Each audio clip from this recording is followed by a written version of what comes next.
It is not acceptable to perform work that violates electrical codes and product listings, irrespective of a manufacturer's practices. Manufacturers sometimes possess specific exemptions or testing validations permitting actions not typically allowed under standard field installations. Consider refrigeration control panels as an example.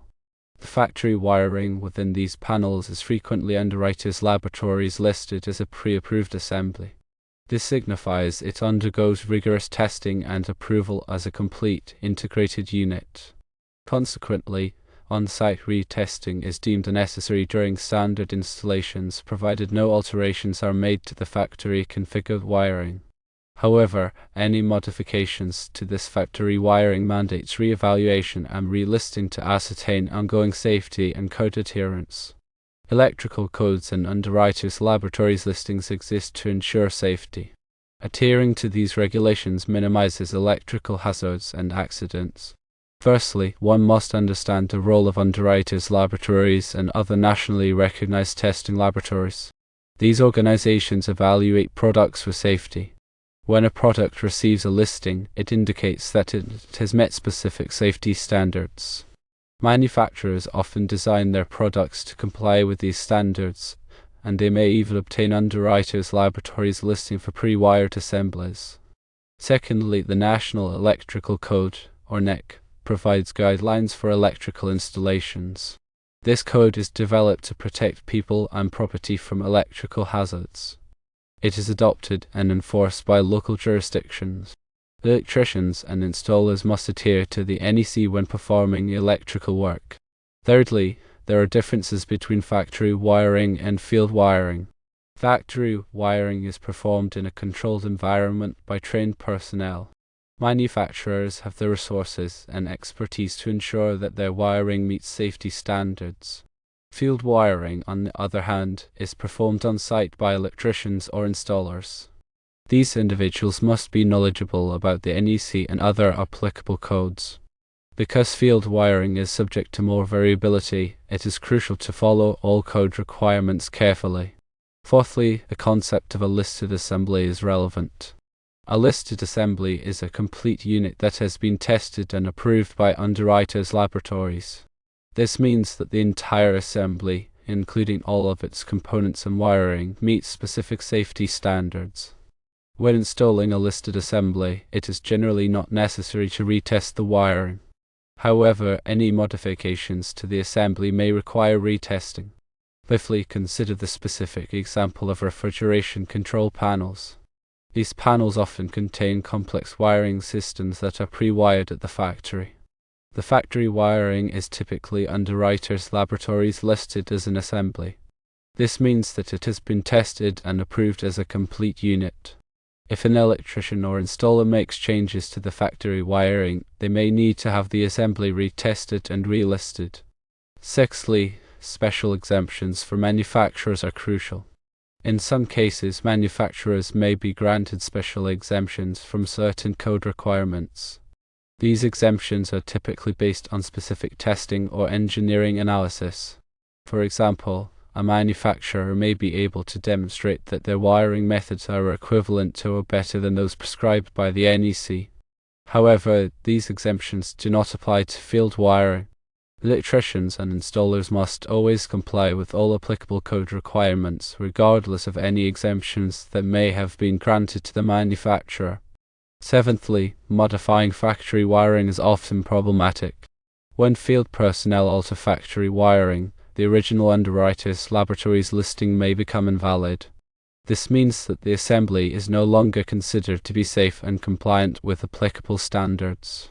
In order to restore the underwriter's laboratory's listing, it may be necessary to have the assembly retested and relisted. Eighthly, consider the safety implications.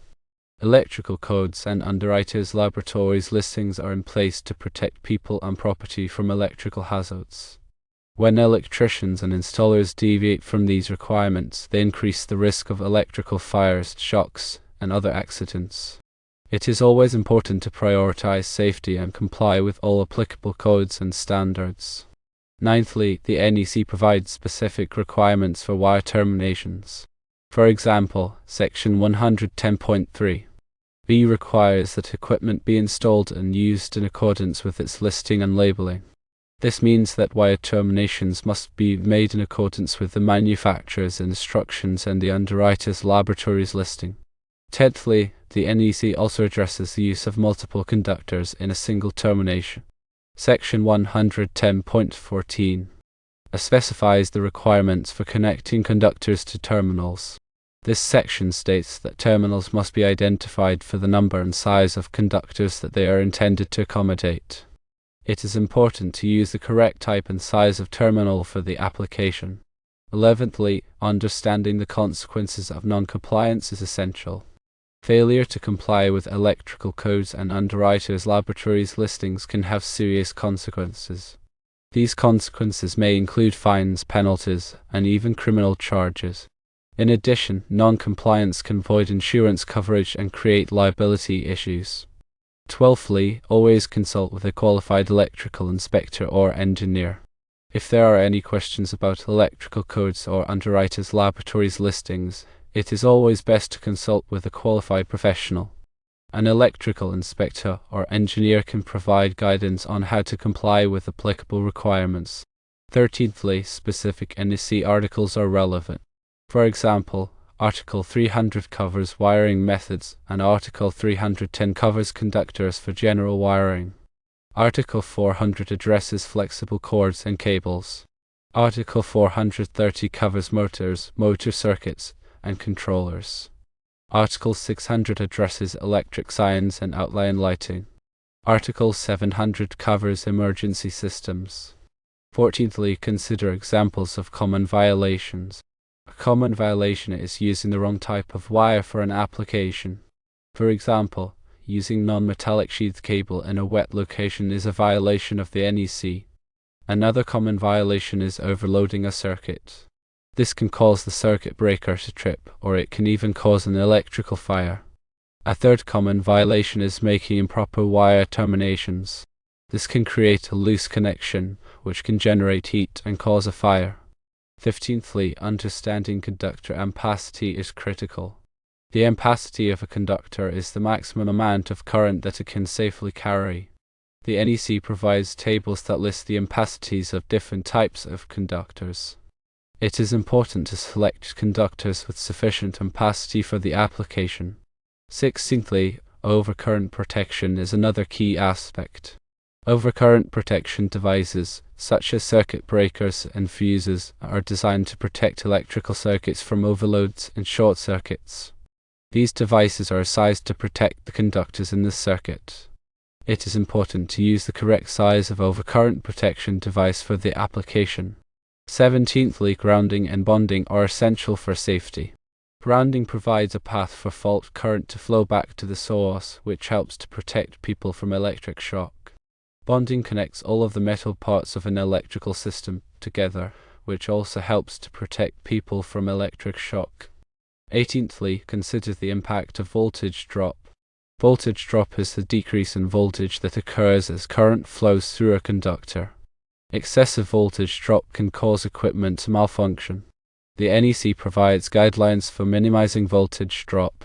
19thly, pay attention to labeling requirements. Electrical equipment must be properly labeled to indicate its voltage, current, and other important information. The NEC provides specific requirements for labeling electrical equipment. 20thly, remember to document your work.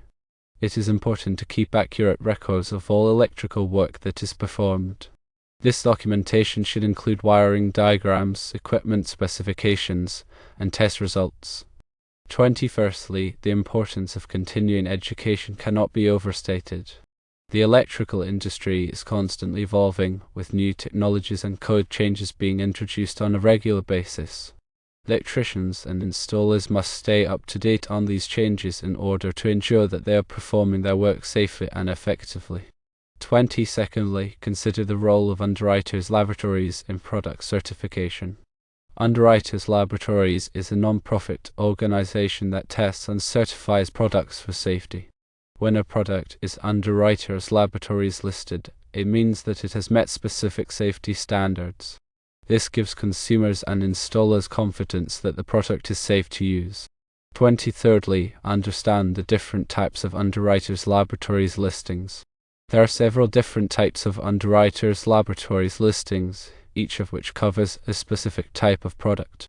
For example, there are underwriters' laboratories listings for electrical equipment, fire protection equipment, and plumbing equipment. It is important to select the correct type of underwriters' laboratories listing for the application. 24th, the NEC references underwriters' laboratory standards. The NEC frequently references underwriters' laboratory standards in its requirements. This means that compliance with underwriters' laboratory standards is often required in order to comply with the NEC. 25th, the concept of approved equipment is relevant. The NEC requires that all electrical equipment be approved. This means that the equipment must be acceptable to the authority having jurisdiction, which is typically the local electrical inspector. In most cases, equipment that is underwriters' laboratories listed is considered to be approved. 26th, consider the impact of environmental factors. Environmental factors, such as temperature, humidity, and corrosive substances, can affect the performance and safety of electrical equipment. The NEC provides requirements for selecting equipment that is suitable for the environment in which it will be used. 27th, pay attention to conductor insulation types. Different types of conductor insulation are designed for different applications. For example, some types of insulation are designed for use in wet locations, while others are designed for use in high-temperature environments. The NEC provides requirements for selecting the correct type of insulation for the application. 28th, understand the requirements for conduit and cable supports. Conduit and cable supports are used to secure electrical wiring to buildings and other structures.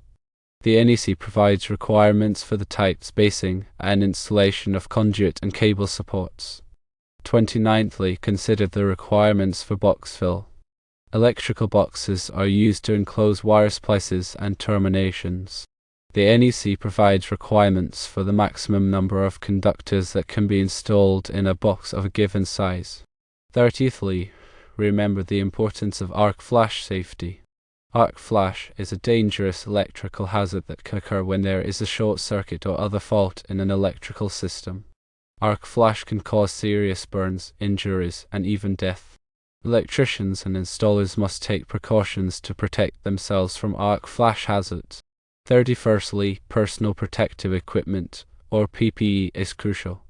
Personal protective equipment, such as safety glasses, gloves, and arc-rated clothing, can help to protect electricians and installers from electrical hazards. It is important to use the correct type of personal protective equipment for the task being performed.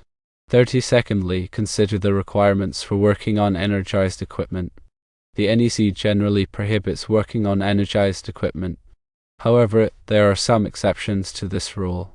If it is necessary to work on energized equipment, electricians and installers must follow specific safety procedures. 33rd, lockout-tagout procedures are important. Lockout-tagout procedures are used to prevent accidental energization of equipment during maintenance or repair. These procedures involve disconnecting the equipment from its power source and placing a lock and tag on the disconnect switch. 34th, the use of proper tools is essential.